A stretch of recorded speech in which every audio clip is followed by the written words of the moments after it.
Toujours avec nos invités en studio, on parle d'un projet, je ne voudrais pas déranger, ce fameux collectif Cripsum. Tout d'abord, qu'est-ce que ça veut dire?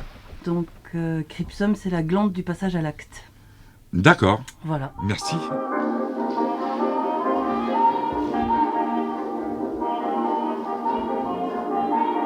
Cette émission consacrée à un collectif Cripsum, consacrée également à un regard ou à une écoute sur la maladie d'Alzheimer.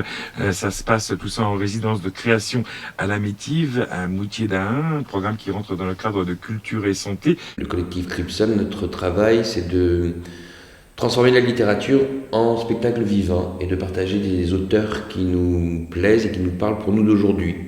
Là, bon, c'est une commande, c'est pas un roman d'un auteur qu'on a choisi, ni dans la thématique, ni dans la forme. Il n'y a pas de personnage. Mais il me semble que c'est le même travail qu'il faut effectuer pour nous amener la matière, Cripsum en tout cas, et la mettre sur le plateau. Oui. C'est-à-dire démonter le texte et prendre un angle de point de vue en fait. La Métive se situe aussi, quand je parlais d'écriture, c'est aussi de l'expérimentation, c'est que les artistes qui viennent en résidence, ils viennent tester, ils viennent expérimenter quelque chose, rechercher quelque chose. Et dès que tout d'un coup, hop, je revois Gino avec qui met en sens à tous les mots, là on te perd. Tu vois ou pas le truc?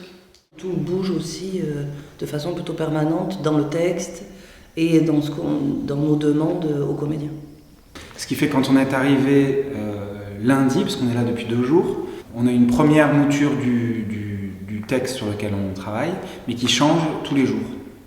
C'est-à-dire que en essayant dans l'espace, déjà rien qu'en lecture, et puis après dans l'espace, il y a des coupes, il y a des rajouts, il y a des échanges de distribution.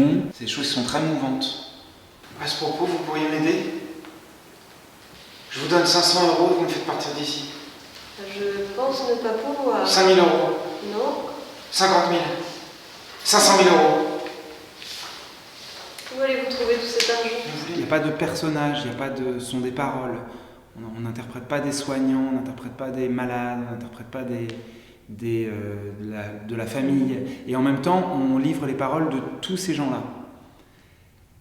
Sans pour autant caractériser ces gens. Oui, et puis ça devient du coup plus universel aussi. Ouais. C'est pas que les gens âgés, malades d'Alzheimer, c'est vraiment réfléchir à comment on essaie de toujours mettre les gens dans des places, des choses, des machins, comment on est agi par toute cette machine-là. Et c'est intéressant aussi de s'éloigner un petit peu du sujet pour pouvoir réfléchir de façon plus globale, je trouve. Eh ben... Mais oui, c'est exactement ça. Là, ça reste... Essayons que ça reste dans celui-là. Eh ben, vous mangez pas, vous rêvez, faut manger pour vivre, vous mangez correctement. C'était au fur et à mesure avec les répétitions. Enfin, c'est comme s'il avait fallu un temps dans la lecture pour rentrer dedans et au bout d'un moment, les choses commençaient à avoir des résonances en fait.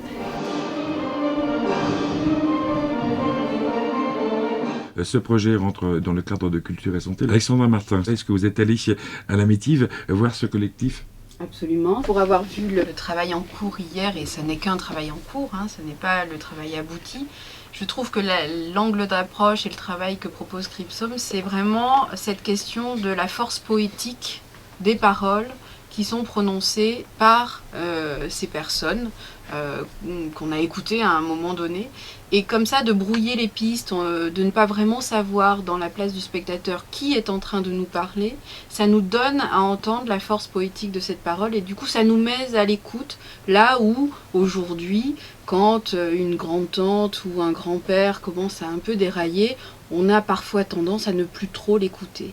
Et le sens de ce projet, c'est aussi ça, c'est de dire que même si ce que l'on dit n'est plus dans une cohérence parfaite, on a quand même le droit d'être écouté et on est quand même une personne digne jusqu'au bout. Personne en veut? Mais qu'est-ce qu'elle a cette soupe? Qui en veut? Ça fait grandir. Monsieur, il faut vous réveiller, la soupe est là.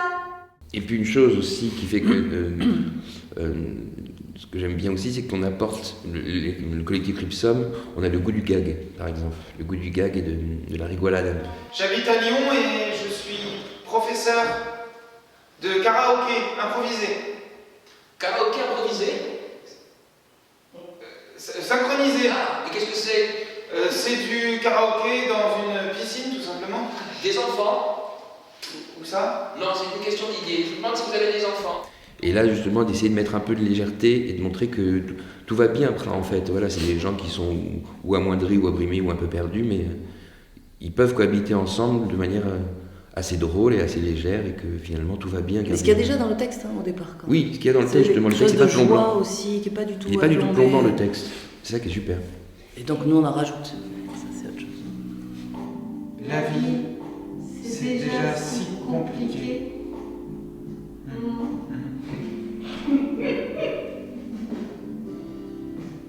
Pas la peine de vivre enfermé. C'est pas la peine. Pas la peine de rester couché. Non, c'est pas la peine. Je te donne sans rien demander. La vie, c'est déjà si compliqué.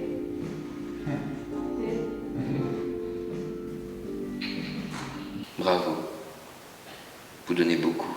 Enfin, vous donnez pour donner. Quoi. Donner pour donner. Tout donner. Cette scène fonctionne très bien. Vraiment. Vraiment. Tu me permets, je fonctionne très bien.